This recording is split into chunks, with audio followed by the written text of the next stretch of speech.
you guys were known for having very physical matches with the enhancement talent back in those days. Is there any one match that like sticks out? Because there were some pretty horrible wrestlers that they put you guys in there with. And that's the thing. When they put us together, and my brother was real adamant. He was a perfectionist. He always liked everything, everything looked good. And when we got on TV, Dusty always told us, when that TV's on, you better make sure it's, because that's what everybody's going to see. So, no room for error. And when we get in the ring with those guys, a lot of them, man, they just, they're getting their money and they really didn't care.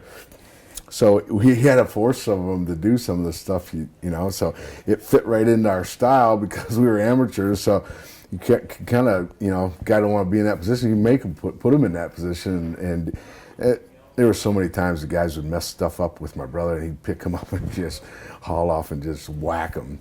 And they'd go ahead and just beat the crap out of them.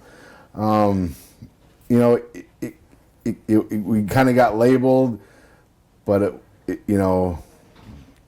it was true, but it wasn't. We always tried to pride ourselves in that gray area.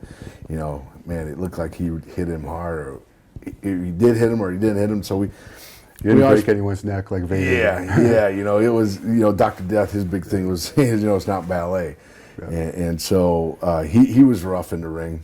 Doc was. Some of the guys like, man, even Dick Murdoch, with UWF and Slater and some of those other guys I started with, man, they were rough as they could be in the ring with you. I've heard a story that Teddy Long said he was reffing you and Dr. Death once, and it turned into a shoot for about a minute. Yeah. Do you remember that? Oh, yeah. I mean, it was with Rotunda, it was with Doc, some of those guys that would have amateur experience, and they would kid us in the back. Bill Watts would kid around with us in the locker room, and then Flair would kid around with us when we were with Dusty, and Dusty would kid around. And I know they just put us together just to see what would happen, Yeah. And it's, Doc and I knew that, but, as competitive as he was and competitive as I or my brother were, you get in the ring and you joke around for about 5-10 minutes, and then all of a sudden something goes wrong, and then you go after it for about for a minute there, and then now, you realize, I don't want to get hurt, and so you get back to what time at hand. But yeah, there was a few times. I saw one match at Center Stage. It was you guys against Buddy Landell and another guy that seemed like Buddy was pretty scared of you, legit. Do you remember?